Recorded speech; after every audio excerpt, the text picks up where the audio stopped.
बोलो गुरुदेव भगवान की जय। प्यारे कृष्ण कन्हैया लाल की जय। श्री वराह पुराण अध्याय 39 मत्स्य द्वादशी व्रत विधान तथा फल कथन। सत्यतपा ने कहा, भगवान आप ब्रह्मज्ञानियों के शिरोमणि हैं। आपने जो 2 शरीरों की बात कही है, यह शरीर भेद कैसे है, आप यह मुझे बतलाने की कृपा कीजिए। दुर्वासा जी बोले, 2 ही नहीं किंतु शरीर के 3 भेद हैं, ऐसा कहना चाहिए। प्राणियों को ये शरीर इसलिए मिलते हैं कि उनको पाकर वह पूर्वकृत भोग भोगे। तुम्हारी पूर्व की अवस्था भले ही पापपूर्ण थी, क्योंकि उस समय तुम में ज्ञान का नितांत अभाव था, पर वही तुम अब उत्तम व्रत का पालन करने के कारण दूसरी अवस्था में आ गए हो, ऐसा समझना चाहिए। ब्रह्मवेत्ता विद्वानों ने बताया है कि एक तीसरा भी शरीर है, जिसे इंद्रियां अपना विषय नहीं बना सकती तथा जो धर्म और अधर्म को भोगने के लिए मिलता है। इस प्रकार इसके 3 भेद हैं, धर्म एवं अधर्म के भोग तथा सांसारिक पदार्थों के भोग का साधन होने से शरीर के 3 भेद सिद्ध होते हैं। पूर्व समय में तुम्हारे द्वारा जो प्राणियों का बंध हुआ करता था, उससे वैसे तुम्हारे संस्कार भी बन गए थे, इसीलिए तुम्हें पापमय शरीर वाला कहा जाता था। लोग तुमको पापी कहते थे, किंतु अब निरंतर तप और दया करने के कारण तुम्हारी प्रवृत्ति परम पवित्र बन गई है। इस समय तुम्हें यह धर्ममय दूसरा शरीर सुलभ हो गया है। इस शरीर से वेदों और पुराणों की जानकारी प्राप्त करने के तुम पूर्ण अधिकारी हो, इसमें कोई संशय नहीं। जैसे जब तक बालक की अवस्था 8 वर्ष तक की रहती है, तब तक उसकी मानसिक वृत्ति में कुछ और ही भाव भरे रहते हैं, वही जब 8 वर्ष की सीमा पार कर जाता है तो उसकी चेष्टा दूसरी ही बन जाती है। अतः ब्रह्म का विवेचन करने वाले महापुरुषों ने बताया है कि इसी प्रकार एक ही शरीर अवस्थाओं के भेद से 3 भेद वाला कहा गया है। भेद केवल नाम में है, जैसे मिट्टी और घड़ा। इन वर्णों के क्रम से कर्मकांड के भी 4 भेद बतलाए गए हैं। सत्यतपा ने कहा, मुनिवर जी, आपने जिन पर ब्रह्म परमात्मा की बात कही है, उनके रूप को तो महात्मा एवं योगी पुरुष भी जानने में असमर्थ हैं, क्योंकि उन प्रभु में नाम, गोत्र और आकार का अभाव है। जब उन परब्रह्म परमात्मा की कोई संज्ञा ही नहीं है, तो वे जाने भी कैसे जा सकते हैं। गुरु, आप उनकी कोई ऐसी संज्ञा बताने की कृपा कीजिए जिससे मैं उन्हें जान सकूं, जिनका नाम वेदों एवं शास्त्रों में पढ़ा जाता है। क्या वे ही तो ये परब्रह्म परमात्मा नहीं हैं? उन्हें तो वेदों में पुरुष, पुंडरीकाक्ष तथा स्वयं भगवान नारायण एवं श्री हरि कहा गया है। मुनिवर, उन्हें पाने के साधन अनेक प्रकार के यज्ञ तथा उचित प्रचुर दान है। वे भगवान इन उपर्युक्त साधनों तथा श्रद्धा, भक्ति एवं तप द्वारा प्राप्त होते हैं, अथवा भगवान प्रचुर संपत्ति से तथा बहुत से अन्य श्रेष्ठ सत्कर्मों के प्रभाव से वेद के पारगामी विद्वान तथा पुण्यात्मा पुरुष उन्हें पा सकते हैं। पर मैं एक निर्धन व्यक्ति उन्हें पा सकूं, आप वैसा उपाय मुझे बताने की कृपा कीजिए। विप्रवर, धन के अभाव में दान देना संभव नहीं है। धन रहते हुए भी यदि परिवार में अधिक आसक्ति है तो उसके मन में दान करने की रुचि नहीं होती। मेरा अनुमान है कि उससे तो भगवान नारायण सर्वथा दूर ही रहते हैं, क्योंकि वे सनातन श्रीहरि अत्यंत प्रयास द्वारा ही प्राप्त हो सकते हैं। इसलिए दयापूर्वक आप मुझे कोई ऐसा सुगम साधन बताने की कृपा कीजिए जिससे सर्वसाधारण व्यक्ति भी उन्हें सुगमता से प्राप्त कर सके। दुर्वासा जी बोले, साधु, मैं तुम्हें एक अत्यंत गोपनीय व्रत बताता हूँ। भगवान नारायण ही इसके प्रवर्तक हैं। पूर्व समय में जब पृथ्वी पाताल में डूब या धंसी जा रही थी, तो उसने इस व्रत को किया था। उस समय जल के बहुत बढ़ जाने से पृथ्वी का पार्थिव अंश प्रायः जल द्वारा नष्ट कर दिया गया था। इस प्रकार जब सर्वत्र जल ही जल रह गया तो पृथ्वी रसातल में चली गई।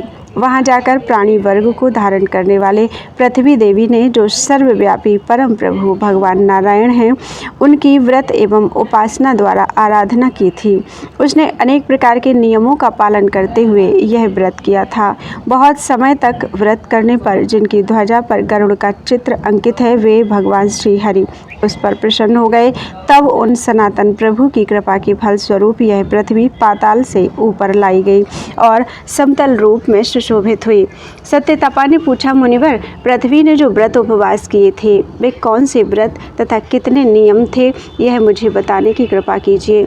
दुर्वासा जी कहते हैं, जब मार्गशीर्ष मास की 10वीं तिथि आ जाए तब बुद्धिमान पुरुष नियम पूर्वक रहकर भगवान श्री हरि की पूजा करे। उस समय विधि पूर्वक हवन का कार्य भी संपन्न करना चाहिए तथा पवित्र वस्त्र धारण करना चाहिए। प्रसन्न मन से रहकर व्रती पुरुष भली भांति सिद्ध किया हुआ यव आदि हविष्यान्न भोजन करे। फिर कम से कम 5 पग दूर जाकर अपने पैर धोए। पुनः प्रातःकाल उठकर शौच के बाद 8 अंगुल की लंबी दातून से मुख को शुद्ध करना चाहिए। दंत धावन का काष्ठ किसी दूध वाले वृक्ष का होना चाहिए। इसके बाद विधि पूर्वक आचमन करना चाहिए। शरीर के 9 द्वार हैं, उन सभी द्वारों को स्पर्श कर फिर भगवान जनार्दन का ध्यान करें। ध्यान का प्रकार यह है, भगवान श्री हरि सर्वत्र विराजमान हैं। उनकी भुजाओं में शंख चक्र गदा एवं पद्म सुशोभित हो रहे हैं। वे पीताम्बर धारण किए हैं तथा उनके मुख पर मंद मुस्कान विराजित है। वे सभी शुभ लक्षणों से सुशोभित हैं। इस प्रकार उनका ध्यान कर पुनः भगवान जनार्दन को स्मरण करते हुए हाथ में जल लें और उन प्रभु के लिए एक अंजलि अर्घ्य दें। महामुने, अर्घ्य देते समय निम्नलिखित मंत्र पढ़ना चाहिए। एकादश्यां निराहारा स्थित्वा चैवापरे हनि भोक्ष्यामि पुंडरीकाक्ष शरणं मे भवाच्युत। कमल के समान नेत्र से शोभा पाने वाले भगवान अच्युत, आज एकादशी तिथि है, अतः मैं निराहार रहकर दूसरे दिन भोजन करूंगा। आप ही मेरे शरण हैं। इस प्रकार कहकर दिन में नियम पूर्वक उपवास करें। रात्रि के समय देवाधिदेव भगवान नारायण के समीप बैठकर नमो नारायणाय मंत्र का ओमकार सहित जप करें। प्रायः 1 सहस्र जप कर व्रती को सो जाना चाहिए। फिर प्रातःकाल होने पर व्रती पुरुष समुद्र तक जाने वाली नदी अथवा दूसरी भी किसी नदी या तालाब पर जाकर अथवा घर पर संयम पूर्वक रहकर हाथ में पवित्र मिट्टी लेकर यह मंत्र पढ़े। देवी, समस्त प्राणियों का धारण और पोषण सदा तुम पर ही अवलंबित है। शुभ्रते, यदि यह सत्य है तो इसके फल स्वरूप मेरे संपूर्ण पापों को तुम दूर करने की कृपा करो। कश्यप तनये, पूरे ब्रह्मांड के भीतर रहने वाले जितने तीर्थ हैं वे सभी तुमसे स्पृष्ट हैं। उन सबको तुमने ही अपनी पीठ पर स्थान दिया है। भगवती पृथ्वी, इसी भाव से भरकर मैं तुमसे यह मृत्तिका ले आज अपने ऊपर धारण करता हूँ। फिर जल के देवता वरुण से प्रार्थना करें। महाभाग वरुण, आप में सभी रस सदा स्थान पाए हुए हैं। उनसे इस मृत्तिका को गीला करके मुझे यथाशीघ्र पवित्र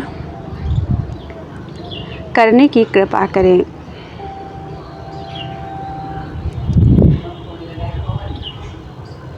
धारणं पोषणं त्वत्तो भूतानां देवी सर्वदा तेन सत्येन मे पापं यावन्मोचय शुभ्रते ब्रह्माण्डोदरतीर्थान्निवत्य नित्यत्यास्पृष्टानि काश्यपि तेने मां मृत्तिकां त्वत्तो गृह्य स्थास्येद्य मेदिनी त्वयि सर्वे रसा नित्याः स्थिता वरुण सर्वदा तैरियं मृत्तिका प्लाव्य पूतां कुरु च मां चिरम्। बुद्धिमान पुरुष इस प्रकार का विधान संपन्न कर मिट्टी और जल हाथ में लेकर अपने सिर पर आलेपन करें। साथ ही शेष बची हुई मृत्तिका को 3 बार समस्त अंगों में लगाएं। फिर उपर्युक्त वारुण मंत्र पढ़कर विधि पूर्वक स्नान करें। स्नान करने के पश्चात संध्या तर्पण आदि नित्य नियम संपन्न कर देवालय में जाए। वहाँ लक्ष्मी सहित भगवान नारायण की षोडशोपचार की विधि से सर्वांग पूजा करें। पूजा का प्रकार यह है: भगवान केशव को नमस्कार ऐसा कहकर भगवान के दोनों चरणों की पूजा करें और दामोदर को नमस्कार यह कहकर उनके कटी भाग की पूजा करें। भगवान नरसिंह को नमस्कार ऐसा कहकर उनके दोनों उरुओं की तथा श्रीवत्स का चिन्ह धारण करने वाले प्रभु को नमस्कार कहकर उनके वक्षस्थल की पूजा करनी चाहिए। कौस्तुभ मणिधारी भगवान को नमस्कार कहकर उनकी कमर की पूजा करें तथा लक्ष्मीपति को नमस्कार कहकर उनके हृदय देश की पूजा करें। तीनों लोकों पर विजय पाने वाले प्रभु को नमस्कार कहकर उनकी दोनों भुजाओं का तथा सर्वात्मा श्रीहरि को नमस्कार कहकर उनके सिर का पूजन करें। रथ का चक्र धारण करने वाले भगवान को नमस्कार कहकर चक्र की पूजा करें तथा कल्याणकारी प्रभु को प्रणाम कहकर शंख की पूजा करें। गंभीर स्वरूप श्री हरि को नमस्कार कहकर उनकी गदा का तथा शांति स्वरूप भगवान को प्रणाम है यह कहकर पद्म की पूजा करनी चाहिए। भगवान नारायण संपूर्ण देवताओं के स्वामी हैं। उक्त प्रकार से उनकी अर्चना करने के उपरांत ज्ञानी पुरुष फिर उनके सामने जलपूर्ण 4 कलश स्थापित करें। उन कलशों को मालाओं से अलंकृत कर उन पर तिल से भरे पात्र रखें। इन 4 कलशों को 4 समुद्र मानकर उनके मध्य भाग में एक मंगलमय पीठ या चौकी स्थापित करनी चाहिए जिसके मध्य में वस्त्र बिछा हो। फिर एक सोने, चांदी, तांबा अथवा लकड़ी के पात्र में या कुछ ना मिल सके तो पलाश के पत्ते में ही जल रखकर उस पर सभी अवयवों से अंकित तथा आभूषणों से अलंकृत भगवान जनार्दन की मत्स्याकार सुवर्ण प्रतिमा स्थापित करनी चाहिए। फिर उस भगवत प्रतिमा की अनेक प्रकार के गंध, पुष्प, धूप, दीप, वस्त्र एवं नैवेद्य आदि के द्वारा विधि पूर्वक षोडशोपचार से पूजा करनी चाहिए। पूजा के उपरांत यूँ प्रार्थना करनी चाहिए: भगवान, जिस प्रकार पाताल में प्रविष्ट हुए वेदों का आपने उद्धार किया था, केशव आप वैसे ही मेरा भी उद्धार करने की कृपा कीजिए। इस प्रकार पूजा संपन्न हो जाने के पश्चात प्रार्थना करके रात्रि में भगवत प्रतिमा के सामने जागरण करना चाहिए। पुनः प्रातःकाल होने पर उपर्युक्त स्थापित किए हुए 4 कलशों को 4 ब्राह्मणों को अर्पण कर दें। पूर्व का कलश ऋग्वेद के ज्ञाता ब्राह्मण को दे, दक्षिण का कलश सामवेदी ब्राह्मण को देना चाहिए, यजुर्वेद के ज्ञाता ब्राह्मण को पश्चिम का कलश देना चाहिए, उत्तर का कलश अपनी इच्छा के अनुसार जिस किसी ब्राह्मण को दे सकते हैं, ऐसी विधि है।